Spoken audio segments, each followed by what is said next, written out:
kebesaran kasih-Nya nyata, segala kuasa tunduk dalam nama-Nya.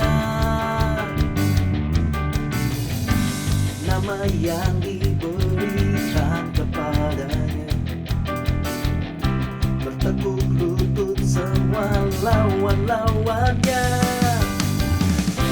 Tak ada nama lain yang diberikan, yang olehnya kita diselamatkan.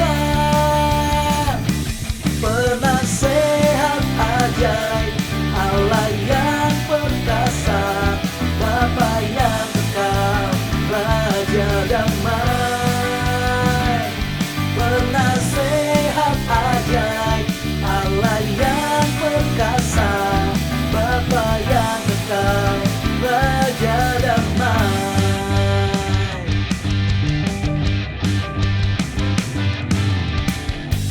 Nama di atas segala nama,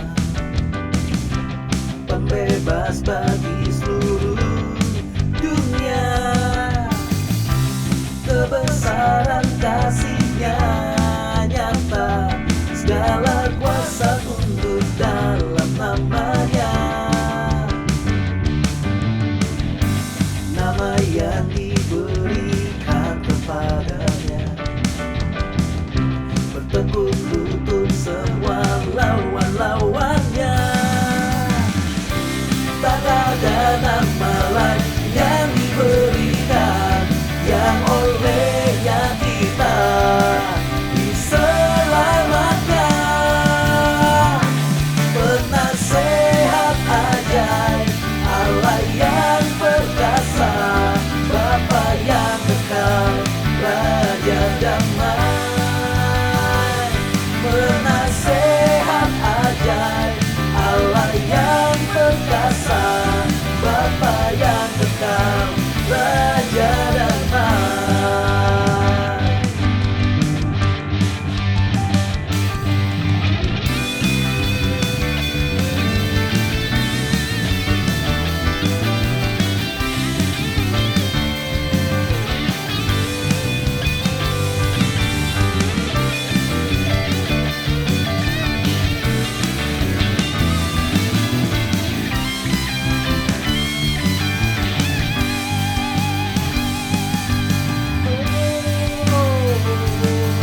Hosana, Hosana bagi Raja yang datang dalam nama Tuhan. Hosana, Hosana, Hosana, serukanlah namanya.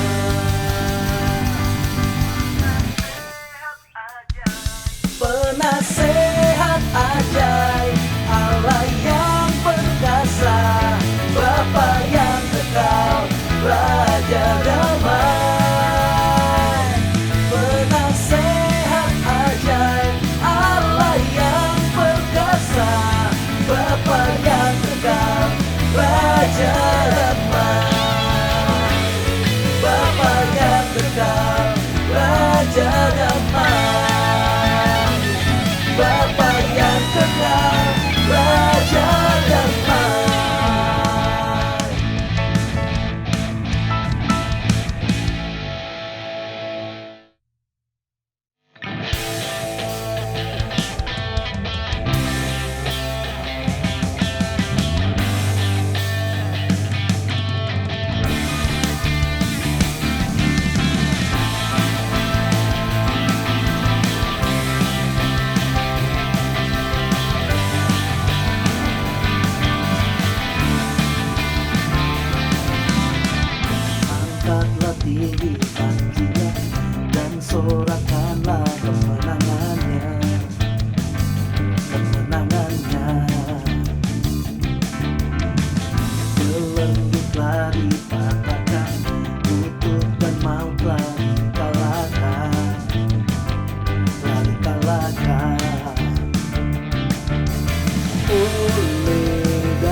bersamamu,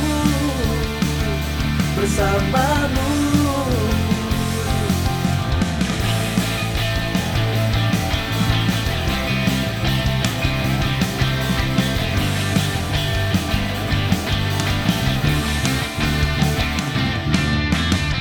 Angkatlah tinggi panjinya dan sorakanlah kemenangannya, kemenangannya.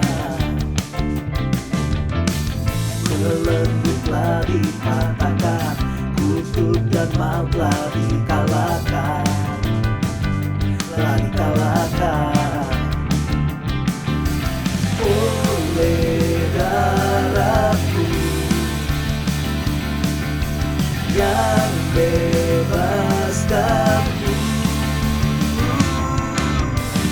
Kaulah Raja yang hebat, kebangkitanmu di dalamku, di dalamku. Tiada takut dan gentar, kemenanganku bersamamu, bersamamu.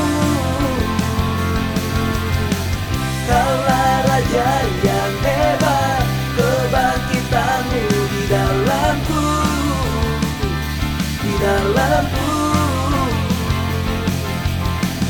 Tiada takut dan gentar, kemenanganku bersamamu, bersamamu.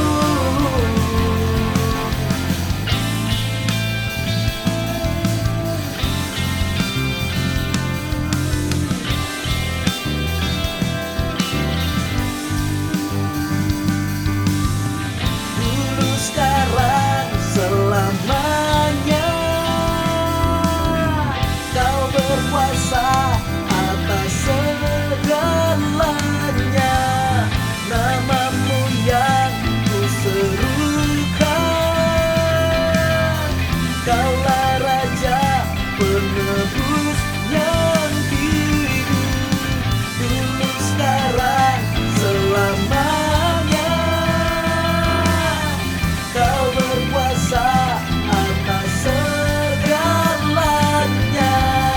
Namamu yang kuserukan, Kaulah Raja penebus yang hidup. Kaulah Raja yang hebat, kebangkitanmu di dalamku, di dalamku. Tiada takut dan gentar, kemenanganku bersamamu, bersamamu.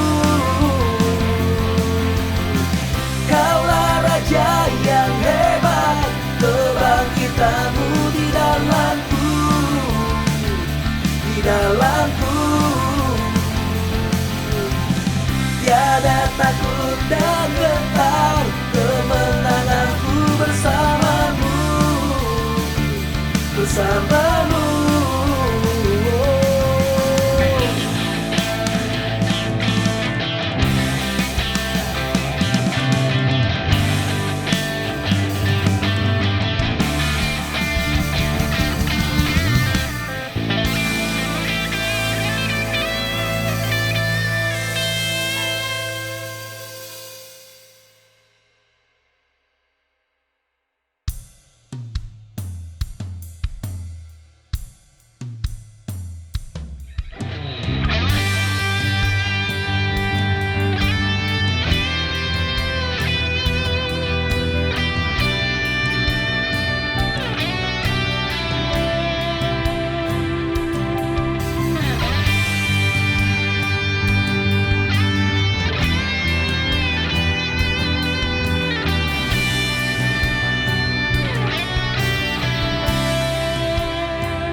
your grace I surrender. You are mine now forever. I'm alive in your wonder. I am yours now forever. In your grace I surrender. You are mine now forever. I'm alive in your wonder. I am yours now forever. In your grace I surrender. You are mine now forever. I'm alive in your wonder. Kau membuatku sesuai rencanamu. Kau memegang setiap musim hidupku. Ku serahkan semua kekhawatiranku. Ku milikmu.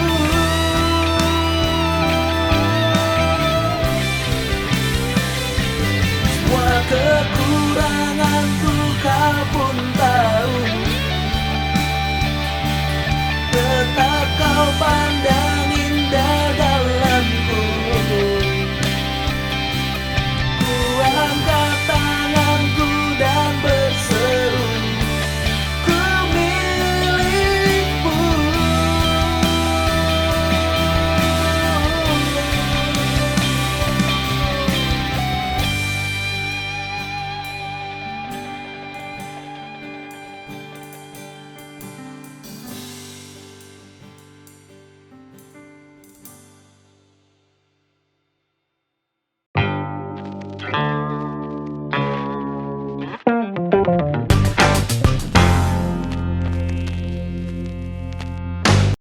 Ya, kita udah masuk ke minggu kedua di bulan Agustus. Kita masih belajar terus untuk menjadi pemimpin yang diurapi adalah pemimpin yang melayani.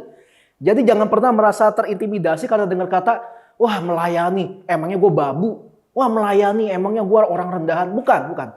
Kita melayani karena memang itulah panggilan kita. Melayani itu bentuknya beda-beda. Jangan dikecilkan arti dari melayani itu sendiri. Melayani itu kan bukan berarti yang kayak kita sampai merendahkan diri banget kayak orang yang butuh sesuatu banget gitu. Bukannya kayak gitu, enggak.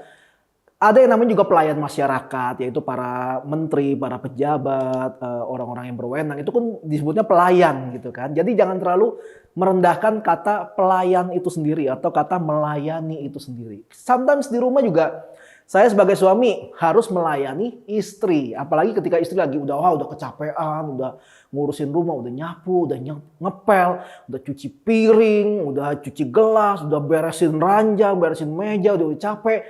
Kadang-kadang suami juga harus ikut jadi melayani istri kita gitu. Istri saya maksudnya. Saya sebagai suami harus melayani istri saya karena dia dengan segala kelelahannya gitu. Walaupun kadang-kadang saya mikir juga gitu nih. Semua udah diberesin sama dia. Gue mau ngelayanin apa? Semua udah beres gitu ya. Enggak. Bisa dengan yang lain gitu. Karena dia capek dan dia paling demen dipijit gitu. Jadi wah kalau udah ngedeplok gitu dia diranjang. Lihat dia kayak aduh capek. Ya kadang-kadang inisiatif keluar. Pijitin kakinya, pijitin tangannya, pijitin pundaknya. Kalau dia bilang kok gak enak, teplak kayak palanya. Nah gitu ya. Enggak gitu. Nah hari ini kita belajar di minggu kedua ini tentang bagaimana kita bisa menjadi pemimpin, tapi juga pemimpin yang melayani. Karena pemimpin yang melayani adalah tipe pemimpin yang berkenan di hati Tuhan. Pastinya dong, karena Yesus sudah ngajarin kalau jadi pemimpin siapa yang pengen yang jadi terbesar harus menjadi yang terendah. Dan di firman Tuhan yang lain disebut ketika kita merendahkan diri kita, Tuhan akan meninggikan kita gitu. Tapi Ditinggikannya itu nggak usah dijadiin target. Itu sebuah kayak sesuatu yang pasti terjadi. Jadi nggak perlu dikejar. Jangan mencari sesuatu yang pasti terjadi gitu. Nah, pengikut Kristus itu harusnya tahu siapa dia. Siapa Yesus itu. Siapa orang yang kita sembah. Pengikut Kristus harus tahu sebenar-benarnya siapa Tuhan yang kita percayai, Tuhan yang kita sembah itu. Harusnya tahu. Aneh kalau ya pokoknya gue taunya ya Tuhannya orang Kristen ya Yesus namanya. Gitu. Enggak gitu. Pengikut Kristus adalah orang yang mau selalu tahu siapa Tuhannya itu. Siapa orang atau pribadi yang kita sembah. Kita harus tahu. Dalam Yesaya pasal 9 ayat 5 dikatakan begini. Sebab seorang anak telah lahir untuk kita. Seorang putra telah diberikan untuk kita. Lambang pemerintahan ada di atas bahunya. Dan namanya disebut orang, penasehat ajaib, Allah yang perkasa, Bapa yang kekal, Raja damai. Kalau kita lihat dari terjemahan lain, dari terjemahan King James Version, penasehat ajaib itu dipisah. Wonderful, counselor, dipisah. Jadi kayak ada dua, penasehat, lalu disebut juga ajaib gitu. Tapi di bahasa Indonesia entah mengapa digabung ya. Bukan saya yang menerjemahkan, jadi ya itulah sekedar info. Mari kita telaah tentang nama-nama dari Tuhan kita ini gitu. Disebut orang. Yang pertama, penasehat ajaib. Saya mencoba ketika saya mempersiapkan firman Tuhan ini, saya coba cari referensi dari Google. Saya googling di Yahoo karena lebih cepat menghabiskan kuota. Saya googling, saya cari-cari tentang penasehat ajaib ini dan saya menemukan artikel-artikel yang di dalamnya kayak cuma pendiktean aja tentang penasehat ajaib ini. Jadi tidak terlalu mendalam, saya tidak menemukan arti yang secara spesifik gitu. Saya pikir ada makna teologis dan sebagainya dan ya saya tidak menemukan jawaban yang saya cari. Dan akhirnya saya mencari tahu sendiri dan saya mendapati ya memang Tuhan kita itu penasehat ajaib gitu. Kita bisa lihat dari pembacaan firman Tuhan, kalau kita mencari tahu sendiri dari firman Tuhan tentang Tuhan kita kenapa disebut sebagai penasehat ajaib. Kalau kita baca Alkitab, kita bisa menemukan kenapa Tuhan disebut penasehat ajaib. Kita akan lihat beberapa contoh. Contoh pertama adalah tentang kisah Gideon. Kita bisa melihat kisah ini dari kitab Hakim. Karena Gideon adalah salah satu hakim dalam perjanjian lama. Gideon dikatakan dipilih Tuhan dari suku yang terkecil. Dan dalam kaumnya dia adalah dari keluarga yang terkecil. Tapi Tuhan pilih. Ketika Tuhan bertemu dengan Gideon, dibilang, hai pahlawan yang gagah perkasa. Padahal dia orang paling kecil gitu. Boleh kalau dengan bahasa kasar bisa dibilang orang paling cemen gitu. Tapi Tuhan memberikan nasihat pada Gideon. Ketika Gideon akhirnya mau gitu buat menjadi perpanjangan tangan Tuhan untuk menyelamatkan bangsa Israel, Gideon berkata sama Tuhan begini. Dia harus gimana caranya? Dan Tuhan memberikan nasihat. Dan nasihatnya ini ajaib. Untuk menghadapi tentara musuh yang sekian ribu, bahkan mungkin sekian puluh ribu orang-orang dari negara lain, dari kerajaan lain, Gideon memanggil dan terkumpullah sekian ribu orang. Lalu dipilih dan ujungnya akhirnya Gideon mendapati ada prajurit sebanyak 300 saja. Dan dengan 300 prajurit ini, Gideon memenangkan banyak perang yang melawan kerajaan dengan jumlah tentara yang berkali-kali lipat lebih banyak. Dari mana itu? Karena dia mendengarkan nasihat Tuhan. Dia dengan nasihat Tuhan. Dan nasihat Tuhan itu ajaib. Kok bisa ya dengan 300 saja bisa mengalahkan jumlah musuh atau pasukan musuh yang segitu banyak dan segitu luar biasa gitu loh. Kenapa? Karena dia mentaati apa yang Tuhan katakan. Apa yang Tuhan nasihatkan. Karena nasihatnya berasal dari Tuhan. Nah, kalau kita lihat contoh berikutnya adalah tentang Elia. Tuhan memanggil Elia seorang diri, sendirian. Ketika bangsa Israel saat itu dipimpin oleh satu raja yang nggak benar dan dia menikah dengan seorang perempuan yang ternyata mungkin keturunan dukun ya. Nama perempuan itu dari namanya saja perempuan itu sudah ngeselin gitu loh. Istri Raja Ahab namanya Isabel gitu. Bangsa Israel akhirnya mengalami satu masa kekeringan panjang selama 3 tahun dan 6 bulan. Karena Elia disuruh Tuhan untuk berdoa supaya jangan hujan. Dan akhirnya nggak hujan selama 3,5 tahun. Akibatnya kalau nggak pernah hujan selama 3,5 tahun, ya sungai-sungai kering. Kalau sungai-sungai kering, orang nggak bisa memiliki sumber untuk minum. Mereka nggak mungkin ngambil air laut. Air laut nggak bisa diminum. Dan akhirnya lewat Elia juga seorang diri, Elia berhasil mengalahkan atau membunuh sebanyak 850 nabi palsu. 400 nabi Baal, 450 nabi Asitoret. Dikatakan seperti itu. Yang ngalahin cuma Elia seorang diri. Kenapa Elia menuruti perintah Tuhan? Elia menuruti nasihat Tuhan. Tuhan bilang, oke Elia doa supaya hujan gak turun. Ketika hujan gak turun, semuanya frustasi, semuanya kayak, wah udahlah apa aja yang bisa lah supaya yang penting kita bisa dapat air gitu, kita bisa subur. Nah, makanya kenapa Raja Ahab mulai membuka diri nih. Oh, ya udah ada Elia ngajakin duel gitu, tantangan supaya bisa turun hujan gitu. Habisnya ini 850 nabi ini juga nggak ada guna kayaknya. Akhirnya dicoba peruntungan. Dan ternyata nabi yang dari Tuhan bisa memberikan hasil yang benar-benar nggak PHP. Nggak cuma gede dibacot aja gitu. Sedangkan nabi-nabi yang lain manggil Tuhannya dengan sampai melukai diri gitu. Pakai pisau gitu kan. Mungkin pakai silet gitu ya. Ada satu lagi yang nggak berani darah-darahan pakai pisang gitu ya. Ya nggak ditulis kayak gitu. Ini imajinasinya Firdi aja gitu. Ya, tapi yang terjadi adalah akhirnya nabi palsu ini kalah oleh Elia.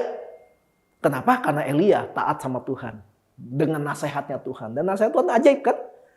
Cuma disuruh doa supaya hujan nggak turun dan beneran nggak hujan nggak turun selama 3,5 tahun gitu.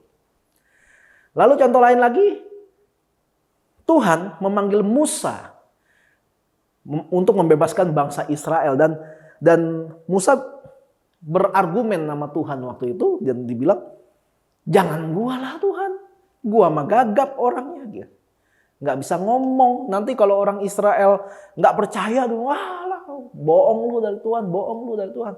Dan Tuhan akhirnya memberikan nasihat. Oke, kalau lu tidak dipercaya, apa yang ada tanganmu itu? Tongkat Tuhan. Lemparin tongkatnya, ya nurut. Lempar jadi ular, kaget kan Musa. Terus Musa disuruh masukin tangannya ke kantong. Pas dikeluarin tangannya langsung jadi kena penyakit kusta. Banyak luka, wah pokoknya serem. Terus dimasukin lagi, keluarin lagi, sembuh tangannya. Dan itu tanda ajaib. Dan Musa mendengarkan nasihat Tuhan itu. Makanya sampai Musa bisa berhasil membebaskan bangsa Israel dari perbudakan. Kita bisa lihat contoh yang lain tentang Elisa. Nabi Elisa, nabi pengganti Elia karena Elia sudah diangkat Tuhan. Akhirnya Elisa yang meneruskan. Ketika bertemu ada satu panglima dari negara lain, negara yang menjajah Israel pada waktu itu. Seorang panglima bernama Naaman yang sedang mengidap penyakit kulit, yaitu penyakit kusta. Jadi ngeri banget badannya, wah koreng serem banget. Elisa, melalui perantaraan Elisa, Tuhan ngasih nasihat. Suruh Naaman begini. Akhirnya Naaman dikasih nasihat. Ya udah kalau mau sembuh pergi ke Sungai Yordan. Berenang. Mandi sebanyak 7 kali. Akhirnya wah beneran. Gitu. Bener ternyata sembuh. Lalu Daud. Saya percaya Daud mendapatkan hikmat untuk melawan Goliat. Daud pasti orang berani gitu. Orang berani banget. Makanya dia sampai ngelihat Goliat segede hampir 4 meter. Dan Daud bilang, sini gue lawan gitu. Tapi bagaimana caranya Daud tahu dengan cara seperti apa dia bisa mengalahkan Goliat adalah ketika dia mendapatkan nasihat dari Tuhan. Dia dapat hikmat Daud. Untuk Goliat segitu gede jangan melawan dengan jarak dekat. Akhirnya Daud melawan Goliat dengan cara memakai ali-ali. Karena bisa dari jarak jauh gitu. Jadi waktu dilempar batu yang ada dari ali-ali itu akhirnya mengenai kepala Goliat dan akhirnya Goliat jatuh dan kemudian dipenggal oleh Daud dan menanglah. Semua itu terjadi karena Daud mendengarkan yang menjadi nasihat Tuhan itu. Nasihat yang diberikan Tuhan kepada hamba-hambanya, kepada kita juga gitu maksudnya. Seringkali itu nasihat Tuhan tuh masuk akal, tapi sulit diterima caranya. Masuk akal sih, kalau lu mau gini-gini ya udah coba lu lakukan ini. Ya Tuhan mana bisa lu? Ya, masuk akal bisa, bukan sesuatu yang nggak bisa diterima logika gitu. Banyak orang bilang cara dari Tuhan itu nggak bakalan bisa masuk akal deh, karena dia Tuhan. Enggak, caranya Tuhan itu masuk akal, cuma mau jalanin nggak, mau terima nggak nasihatnya. Kadang-kadang orang ngerasa lebih pintar dari Tuhan gitu. Tuhan ngasih tahu begini-gini, ya jangan deh Tuhan, gini aja deh, malah balik ngajarin Tuhan gitu. Makanya nasihat Tuhan itu seringkali nggak masuk akal. Nasihat Tuhan itu seringkali itu masuk akal, tapi kita sulit menerimanya gitu kadang-kadang. Kita bisa lihat juga kisah tentang janda yang tinggal hanya tepung dan minyak. Lalu Nabi Elia bilang, masakin gua dulu, nanti abis itu buat lu gitu. Kan iya ngerti, bisa gua masakin tapi abis itu gua makan apa gitu. Tapi dia nurut juga tuh. Cara Tuhan mungkin agak sulit untuk diterapkan, tapi itu berhasil. Tapi bisa berhasil kalau kita mau taat. Kalau kita nggak taat ya susah berhasilnya. Karena kalau kita mau pakai logika kita mau pakai akal kita untuk mengerti bagaimana cara Tuhan berpikir, jelas nggak akan bisa. Karena Tuhan tahu segalanya dan kita itu terbatas pengetahuannya. Cara Tuhan bisa berhasil karena ada penyertaan Tuhan di dalamnya. Makanya kalau emang benar dapat nasihat dari Tuhan, ya harusnya kita percaya aja. Walaupun kita kayak bisa nggak sih? Tapi ya udahlah, nurut aja lah, ya udah taat aja lah. Nah itulah mental orang percaya harusnya. Kalau nasihat dari Tuhan adalah nasihat-nasihat yang mainstream gitu ya. Ya udah kamu doa dulu deh. Ya udah kamu puasa dulu deh. Ya udah kamu persembahan dulu deh. Ya udah kamu istirahat dulu deh. Ya, mainstream. Mainstream banget gitu ya. Berarti dia bukan Tuhan. Karena pemimpin gereja kita juga bisa memberikan nasihat yang sama.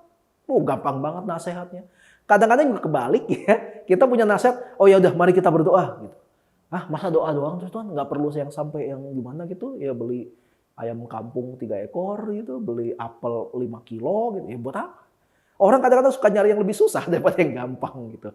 Aneh-aneh memang orang. Tapi kalau kita sebagai anak Tuhan, kita mau hidup sebagai pengikutnya, hidup sebagai anak Tuhan, kita harus mengikuti apa yang Tuhan katakan. Orang suka bilang gini, kok gue nggak bisa dengar suara Tuhan ya? Lu bisa dengar suara Tuhan kok. Baca Alkitab makanya. Alkitab itu isinya perkataan Tuhan. Jadi kalau mau tahu Tuhan mau berbicara apa sama kita, baca Alkitab. Karena disitulah Tuhan selalu berbicara. Kita lihat lagi nama Tuhan yang kedua, yaitu Allah yang perkasa. Kita tahu ya kalau dia adalah Tuhan, dia adalah yang segalanya, dia yang paling bisa, dia yang menciptakan dunia. Pasti dong Tuhan kita perkasa.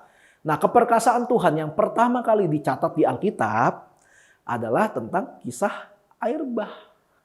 Bagaimana Tuhan menunjukkan keperkasaannya untuk manusia-manusia yang bandel gitu, yang nggak bisa dibilangin, sampai rusak semua image yang Tuhan berikan kepada manusia. Dia turunkan air bah. Lewat perantaran Nabi Nuh, akhirnya banyak makhluk hidup yang lain yang masih bisa bertahan hidup karena masuk ke dalam bahtera. Sedangkan manusia yang lain ada waktu ketika Nuh sedang membangun bahtera, mereka nggak segera bertobat karena mereka mikir nggak mungkin ada hujan. Dari zaman penciptaan pertama kali hingga zaman Nuh nggak pernah ada yang namanya hujan. Jadi buat mereka kayak aneh gitu, nggak mungkin. Sama kalau kayak di Jakarta, lu nggak beli baju tebal, kenapa? Besok Jakarta turun salju, ya nggak ada yang percaya. Sejak kapan Jakarta turun salju? Kurang lebih seperti itu perasaan para manusia-manusia pada zaman Nuh. Tapi masalahnya nih yang bilang bakal turun hujan itu Tuhan. Tuhan langsung yang ngomong. Kenapa nggak percaya? Keperkasaan Tuhan selain bisa diartikan secara harafiah, Tuhan perkasa gitu ya, secara harafiah. Kita juga bisa melihat bagaimana keperkasaan Tuhan ditunjukkan lewat orang-orang yang Tuhan pilih. Kita bisa lihat contoh, Musa dipakai Tuhan untuk membebaskan bangsa Israel. Tapi dalam prosesnya kita bisa lihat ketika bangsa Israel dalam posisi kejepit. Di depan ada laut terberau yang cukup deras ombaknya, di belakang ada tentara Mesir lagi ngejar. Udah nggak bisa kemana-mana, dan mereka ada di padang gurun gitu, nggak ada apa-apa gitu, nggak ada warung ya, nggak ada pom bensin, nggak ada tempat transit.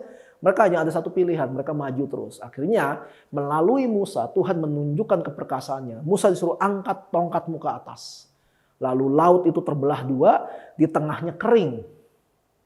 Di tengahnya kering, akhirnya bangsa Israel bisa nyebrang. Dan setelah orang Israel semuanya nyebrang, kurang lebih waktu itu jumlah bangsa Israel yang menyeberang pada zaman itu adalah sekitar 600.000 orang, kurang lebih ya. Ketika semuanya sudah menyeberang sampai ke depan, orang Mesir mengira, wah kita juga bisa nih pasti, kita juga bisa. Akhirnya mereka ikutan masuk ke tanah yang kering di antara laut yang sedang terbelah itu. Dan ketika tentara Mesir itu masuk di tengah laut itu, di tanah yang kering, Tuhan menutup kembali laut itu. Akhirnya semua orang Mesir yang mengejar Musa tewas di jalan. Dan Tuhan menunjukkan keperkasaannya. Dan seolah-olah Tuhan mau kasih pesan tuh gini, jangan macem-macem sama gue gitu ya. Tuhan mungkin ngomong gitu, bahasa zaman sekarang, jangan macem-macem lo sama gue gitu. Jangan macem-macem sama bangsa yang gue pilih kayak gitu. Daud juga dipakai Tuhan ketika Daud masih menggembalakan kambing domba yang cuma 2 atau 3 ekor aja gitu ya, kayak hewan piaraan gitu, kayak kita piara pudel gitu atau chihuahua gitu ya, atau pomerian. Cuma tiba-tiba diterkam sama singa dan beruang. Nah, belum selesai dimakan oleh singa dan beruang, belum sempat dimakan malah Daud dikatakan dia merobek mulut singa dan mulut beruang itu supaya bisa mengeluarkan domba yang dia gembalakan keluar dari terkaman dari hewan buas itu, dan akhirnya Daud bisa membunuh beruang atau singa itu. Kok bisa Daud yang dibilang masih kemerah-merahan, yang masih muda segala macam, tapi kok bisa mengalahkan itu? Ya itu ada tuntunan Tuhan. Tuhan menunjukkan keperkasaannya lewat Daud, dan akhirnya dijadikan cerita oleh Daud, dijadikan kesaksian gitu ya ketika dia pengen mengalahkan Goliat. Jadi portfolio lah gitu istilahnya untuk Saul. Supaya Daud diizinkan untuk melawan Goliat. Kita bisa lihat juga Samson mengalahkan tentara Filistin yang sekian ribu orang. Melawan Samson cuma sendirian. Mohon maaf, bukan Samson, Simpson. Simpson. Akhirnya Simpson mengalahkan tentara Filistin yang ribuan itu jumlahnya, dia sendirian. Senjatanya cuma satu. Itu pun nemu di bawah. Ada keledai yang udah mati, tinggal tulang belulang, dan Simpson mengambil tulang rahangnya, dan dengan tulang rahang dari keledai itu dia membunuh semua tentara Filistin yang sedang bertarung melawan dia. Tuhan menunjukkan keperkasaannya lewat Simpson. Kita juga bisa lihat Yosua ketika dipercaya Tuhan untuk menjadi pengganti Musa, ketika bertarung lawan musuh, akhirnya musuhnya masih belum kalah semua tapi sudah mulai gelap, wah nanti bisa kabur segala macam, dan Yosua berdoa. Akhirnya melalui Yosua Tuhan menunjukkan keperkasaannya, dan akhirnya melalui Yosua Tuhan menghentikan waktu. Jadi hari itu sepanjang hari itu siang, enggak gelap-gelap, sampai orang Israel berhasil mengalahkan semua musuhnya pada waktu itu. Dan juga Tuhan memperlihatkan keperkasaannya, apa yang Tuhan mampu lakukan untuk hidup orang, yaitu ketika Tuhan memperpanjang umur Raja Hizkia. Raja Hizkia didiagnosa akan mati sebentar lagi, tapi Tuhan memberikan dia kesempatan untuk tetap hidup selama 15 tahun. 15 tahun lagi, akhirnya dia jadi hidup lagi. Tuhan mampu memperpanjang umur. Tuhan mampu melakukan itu semuanya. Kenapa? Ya karena dia Tuhan. Sebegitu perkasanya Tuhan. Hingga Daud mencatat dalam kitab Mazmur begini, bila Allah di pihakku, siapakah lawanku? Daud kenal Tuhan sampai dia mencatat seperti itu. Dia menjadi saksi tentang bagaimana perkasanya Tuhan. Belum lagi nanti pada akhir zaman Tuhan akan menunjukkan keperkasaannya ketika pada masa kerajaan 1000 tahun damai. di mana semua iblis dan pengikutnya akan dimusnahkan sama sekali oleh Tuhan. Tuhan akan menunjukkan keperkasaannya dia. Itulah Tuhan kita. Salah satu namanya yaitu Allah yang perkasa. Lalu yang ketiga kita bisa lihat nama yang diberikan orang ini kepada Tuhan adalah Bapa yang kekal. Dikatakan kalau Tuhan itu adalah Alfa dan Omega. Jadi kalau mau mencari dari mana mulanya Tuhan dari mana sih? Kok lahirnya bagaimana ceritanya sih? Sampai kapanpun gak akan ada jawabannya. Karena Tuhan bukan pribadi seperti manusia yang terbatas dengan apapun. Sedangkan Tuhan tidak terbatas oleh apapun, termasuk oleh ruang dan waktu. Makanya dibilang Tuhan itu Bapa yang kekal. Kekal. Dari dulu udah ada, dari pertama udah ada. Dialah yang paling pertama. Dari semuanya, dia yang paling pertama.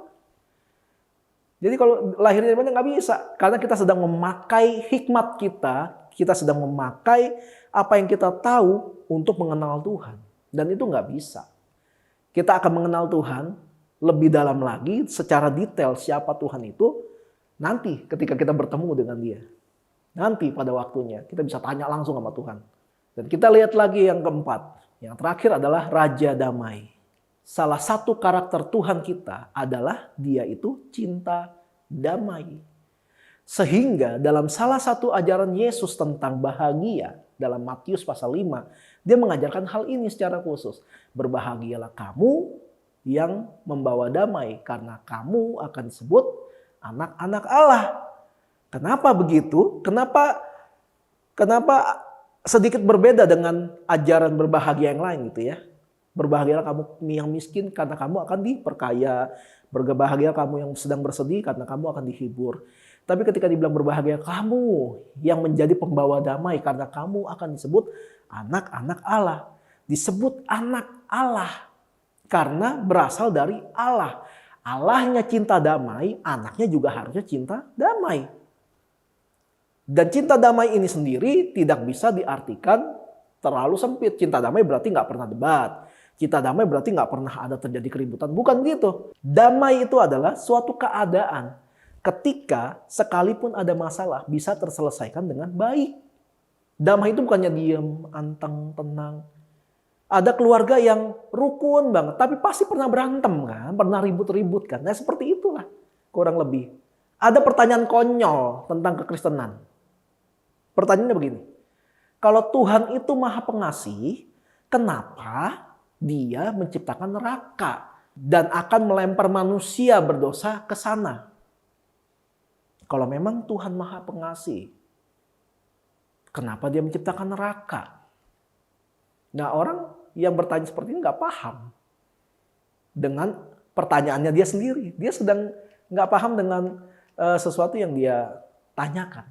Saya akan memberi satu contoh, sebuah situasi yang dilematik. Agak dilema kita dalam kondisi seperti ini. Ada banyak orang-orang yang enggak tahu apa-apa tentang kekristenan, seringkali membual tentang ajaran kekristenan itu sendiri. Seolah-olah mereka sangat paham. Mereka bikin konten ini, konten itu di sosial media. Karena zaman sekarang zaman sosial media, mereka mencampurkan pengetahuan dari luar kekristenan ke dalam ajaran teologis yang sudah baku. Kemudian mereka mempertanyakan hal-hal yang tertulis di Alkitab yang bertentangan dengan keinginannya atau yang bertentangan dengan pengetahuannya dia. Mereka bersuara sangat kencang di sosial media. Mereka ngomong dan pengikutnya banyak, followersnya luar biasa gitu. Dan selalu ada pertanyaan yang dia jawab. Walaupun jawabnya nggak langsung jawab, harus pakai gaya-gaya dulu, nyanyi-nyanyi, joget-joget dulu gitu ya. Dan orang-orang seperti ini sering membantah banyak ajaran kekristenan yang berdasar pada Alkitab. Karena tidak sesuai dengan pola pikir mereka. Dan menyebut ajaran yang berdasar pada Alkitab itu salah. Yang benar adalah apa yang mereka pikirkan. Yang padahal yang mereka pikirkan itu bertentangan dengan isi Alkitab. Di sisi lain, orang-orang yang paham dengan isi Alkitab, bahkan ada yang sampai bergelar banyak gitu S-nya di belakang, malah memilih main aman. Ada istilah silent reader. Mereka tuh baca, semua komen-komen kalau ada postingan tentang pengajaran sesat, ada pengajaran yang salah gitu ya. Ingat ya, pengajaran yang salah. Jadi bukan membahas orang yang sedang mengajarkan itu, tapi sedang kasih tahu, oh kalau ini salah nih, kurang tepat nih gitu ya.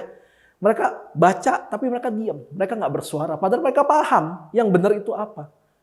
Orang-orang ini hanya mempelajari apa yang benar, tapi tidak berusaha untuk menyuarakannya ketika ada penyimpangan atau ketika ada penyesatan. Mereka suka bilang, yang penting kita nggak kayak mereka. Pembelaannya seperti itu. Padahal kalau kita baca firman Tuhan, bagaimana para rasul mempertaruhkan nyawa mereka untuk menyuarakan kebenaran, walaupun sampai ada ancaman penjara dan pembunuhan, kita sudah tidak berada di zaman yang seperti itu tuh. Ketika kita menyuarakan tentang firman Tuhan, kebenaran, ada ancaman pembunuhan, ada ancaman bakal disiksa segala macam. Kita udah nggak di zaman itu. Dan kita tuh sekarang sedang berada pada zaman yang paling enak untuk menyuarakan kebenaran. Internet, sosial media, jumlah followers banyak yang dengerin kita, tapi kita malah memilih diam. Silent is gold. Dalam hal ini, silent is loser. Yang nggak paham bersuara lebih kencang daripada yang paham. Karena yang paham memilih untuk diam. Mereka mencari amannya. Mereka mencari damai menurut versi mereka. Akhirnya makanya kenapa yang benar malah kalah sama yang nggak benar. Kita bisa lihat banyak banget postingan-postingan dari orang yang entah siapa gitu ya. Ya cuma ngerasa kayaknya mungkin dia Kristen gitu ya, dia udah lama pelayanan, ya mungkin dia public figure gitu ya, orang terkenal tiba-tiba bahas firman Tuhan, orang malah iya, yes, agree, amin, padahal salah. Kita kalau lihat nih dalam Yehezkiel pasal 3 ayat 20 dikatakan gini, dan ini terjemahan dari bahasa Indonesia sehari-hari, kalau seorang yang baik mulai berbuat dosa dan ia kuhadapkan dengan bahaya, maka ia akan mati apabila engkau tidak memperingatkannya. Ia akan mati karena dosa-dosanya dan perbuatan-perbuatannya yang baik tidak akan kuingat. Tetapi tanggung jawab atas kematian itu akan kutuntut daripadamu. Alkitab udah jelas berkata dengan tegas tentang hal ini. Jadi kalau kita tahu ada orang yang berbuat jahat, dalam hal ini memberitakan ajaran sesat, itu kan perbuatan jahat, ya, menyimpangkan apa yang menjadi kebenaran firman Tuhan. Tapi kita tidak menegurnya gitu, kita tidak mengkritik, kita tidak memberitahu kalau yang dia katakan itu salah, ya. Ya urusan dia mau terima atau enggak kritikan itu, urusan setelah itu dia mau tobat apa enggak, itu urusan belakangan. Hanya dibilang kita harus memperingatkannya, kita ingetin dia, kita kasih tahu kalau dia salah gitu, itu nggak benar, tolong diperbaiki kayak gitu ya. Kita tidak memperingatinya gitu, kita tahu itu salah tapi kita nggak kasih tahu. Kemudian suatu hari dia meninggal dalam keadaan dia belum bertobat, dia masih membawa paradigmanya yang salah. Dikatakan Tuhan akan menuntut pertanggungjawaban atas nyawa orang itu dari kita. Kita tahu orang itu, kita mungkin kenal orang itu berbuat salah, orang itu mengajarkan hal yang salah, tapi kita biarkan. Mungkin ada orang berpikir, udahlah, udah gue gak mau ribut-ribut, ntar kalau gue kasih tahu, udahlah, ntar dia malah jadi marah sama gue, ntar jadi hubungan jadi renggang, hubungan jadi gak baik. Lu memperhatikan hubungan lu renggang dengan sesama manusia, tapi lu gak peduli hubungan lu sama Tuhan udah keputus. Lu lebih memilih hubungan sama manusia yang panjang, padahal dia itu orang yang bersalah. Dan ini bukan soal kita mau menjauhi dia atau enggak. Kita cuma bilang memperingatkan aja, ngasih tahu, dan lu gak mau. Di ayat ini sebilang dengan jelas, kalau kita tidak memperingatkannya, orang ini nanti habis masa hidupnya dalam keadaan yang masih bersalah. Loh, ya kita yang akan dituntut pertanggungjawaban dari Tuhan. Jadi bertobatlah. Jangan jadi silent reader, jadi pembawa terang. Jadi garam. Garam yang tidak berguna adalah garam yang ketika dibeli tapi nggak pernah keluar dari tempatnya, nggak pernah dipakai, masih kenceng bungkusannya, nggak pernah dibuka. Akibatnya apa? Lama-lama kadaluarsa, nggak bisa kepakai lagi, walaupun garam. Garam pun ada usianya. Banyak orang yang sok tahu tentang kekristenan dan berusaha menyebarkan kesoktahuannya di mana-mana. Sebagai contoh, ya yang tadi tuh. Yang ya tadi nggak tahu apa-apa gitu tentang kekristenan ya. Tapi bersuara di mana-mana dan banyak followersnya, banyak pengikutnya yang percaya gitu. Katanya Tuhan itu Maha Pengasih. Kok menciptakan neraka? Jangan lupa Tuhan memang Maha Pengasih. Tapi Tuhan juga Maha Adil. Dia Raja. Tapi dia juga Hakim. Artinya dia memiliki hak untuk menghakimi. Masa lu mau bilang sama Tuhan, Tuhan jangan menghakimi kalau Tuhan gak mau dihakimi. Mana bisa, orang dia hakim. Dia sahabat, tapi dia juga Bapa. Jadi jangan kurang ajar. Dia adalah Bapa yang mau menempatkan diri sebagai sahabat untuk kita ketika kita sedang butuh penghiburan. Kita sedang butuh jamahan dari Tuhan supaya ada kedekatan hubungan. Tapi baik sahabat dan Bapa kan hubungannya harusnya dekat sebenarnya. Jangan ambil comot-comotan ayat. Makanya jangan kedemenan nonton video renungan orang lain gitu ya, pastor lain di sosial media, tapi nggak pernah cari tahu sendiri isi Alkitab. Nggak salah nonton videonya itu, enggak. Yang salah adalah lu cuma mau nonton orang khotbah, lu cuma mau liatin ada pastor terkenal khotbah, tapi lu sendiri nggak pernah baca Alkitab. Itu pun salah. Tanggung jawab kita adalah kita membaca, merenungkan, menghidupi, dan membagikan firman Tuhan yang kita baca. Dan yang aneh lagi adalah orang Kristen dihina. Responnya adalah ampuni, biar Tuhan yang balas. Tuhan Yesus dihina, ya Tuhan ampuni mereka karena mereka tidak tahu apa yang mereka perbuat. Izin beribadah dipersulit, Tuhan jamah mereka. Pendeta lu dikritik tipis, woi jangan menghakimi. Tuhan posisinya lebih rendah daripada pendeta lu. Lu waras nggak kayak gitu? Agak aneh kan? Cari tahu tentang firman Tuhan yang benar. Kalau enggak, nanti bisa jadi kayak anak-anak Skewa yang ditulis dalam kitab Roma. Ngerasa punya kuasa sebagai anak Tuhan, padahal nggak punya. Akibatnya, anak-anak ini dipermalukan oleh lawannya. Benar-benar dipermalukan. Makanya kenapa penting kita merenungkan firman Tuhan secara pribadi. Karena ketika merenungkan firman Tuhan secara pribadi, saat itulah Roh Kudus berbicara secara intim dengan kita. Cuma kita dan Dia. Itu adalah nama-nama atau sebutan-sebutan yang diberikan manusia kepada Tuhan. Yang ditulis dalam kitab Yesaya. Apakah cuma 4 itu aja? Tentu saja tidak. Sebutan-sebutan Tuhan yang kita tahu dari Alkitab adalah semuanya itu pemberian manusia. Jehovah Jireh, Jehovah Rafa, Jehovah Nisi, Jehovah Shalom, Jehovah Sikenu. Itu pemberian manusia, pemberian dari hamba-hambanya yang setia sama Dia. Dan Tuhan menunjukkan semua keperkasaannya, semua pertolongannya sampai orang ini, wah gila Tuhan ternyata menyediakan. Tuhan ternyata memberikan kemenangan. Ternyata Tuhan menyembuhkan. Tuhan memberi damai. Mereka memberikan nama itu kepada Tuhan. Tuhan santai aja dikasih nama. Artinya Tuhan mempersilakan manusia untuk memberi sebutan mulia kepada Tuhan. Sesuai dengan pertolongan yang pernah Tuhan berikan kepada mereka. Tapi jangan memberikan nama-nama yang rendahan buat Tuhan. Manusia sering banget, demen banget gitu loh. Merendahkan dirinya supaya terlihat kasihan, supaya terlihat kayak waduh rendah hati banget, waduh dia hancur hati banget gitu. Manusia suka banget gitu melakukan hal itu, merendahkan dirinya padahal tidak seharusnya seperti itu. Tuhan menyebut kita itu mulia, Tuhan menyebut kita itu biji mata Allah. Tapi manusia menyebut dirinya apa? Di hadapan Tuhan seperti belalang. Kami seperti belalang Tuhan. Mereka lupa identitasnya sebagai anak Tuhan. Ada juga yang dalam sebuah ibadah doa yang saya pernah hadiri. Ada pendoa yang sampai berdoa nangis-nangis terus menyebut, begitu besar kasih-Mu pada kami Tuhan. Padahal kami ini hanyalah seperti cacing. Alkitab nggak pernah nulis manusia itu rendahnya sampai kayak cacing.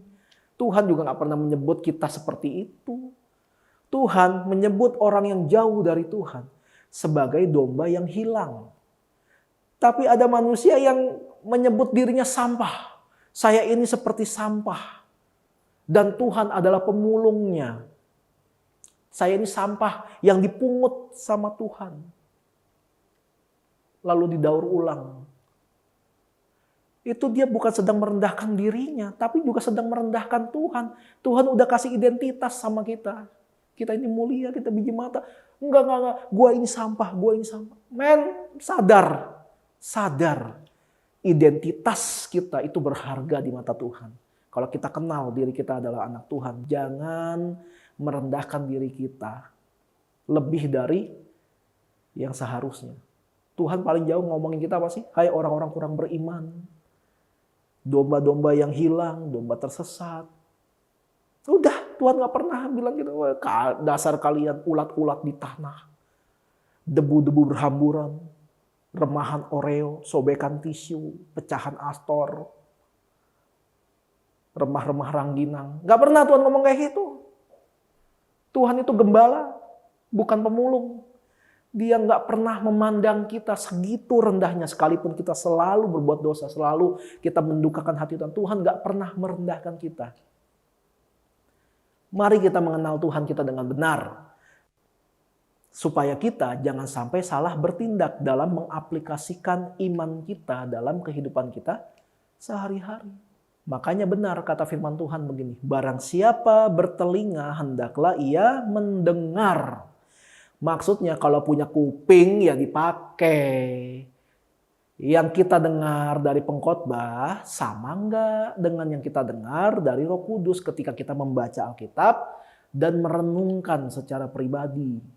Sehingga suatu hari nanti kita bisa memberi nama yang mulia untuk Tuhan kita karena pengalaman pribadi kita dengan Dia. Tapi dengan nama yang pantas, bukan dengan nama yang asal-asalan. Yesus itu bukan pemulung, Yesus bukan tukang daur ulang. Yesus itu penasehat ajaib, Allah yang perkasa, Bapa yang kekal, Raja damai. Dia juga gembala, dia Bapa, dia sahabat, dia penolong. Dan yang gak kalah penting, dia adalah Tuhan. Berikan kepada Tuhan apa yang pantas untuk diberikan kepada Tuhan. Amin. Mari kita mempersiapkan diri untuk perjamuan kudus. Mari kita angkat roti di tangan kanan kita. Demikian firman Tuhan, sebab apa yang telah kuteruskan kepadamu telah aku terima dari Tuhan, yaitu bahwa Tuhan Yesus pada malam waktu ia diserahkan mengambil roti dan sudah itu ia mengucap syukur atasnya. Lalu ia memecah-mecahkannya dan berkata, inilah tubuhku yang diserahkan bagi kamu, perbuatlah ini menjadi peringatan akan aku. Yang percaya kalau roti di tangan kanan kita ini adalah lambang persekutuan kita dengan tubuh Kristus, kita makan dalam nama Tuhan Yesus. Wah, susah.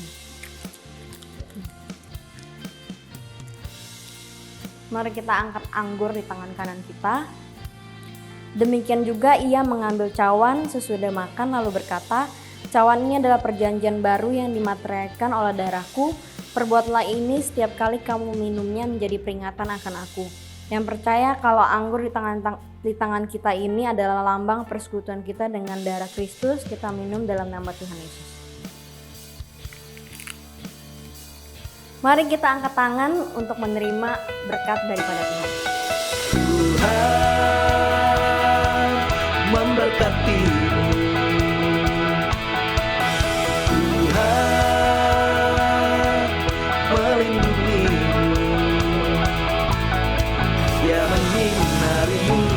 Wajahnya dan memberikan kasih karunia. Tuhan menghadapkan wajahnya dan memberi damai sejahtera.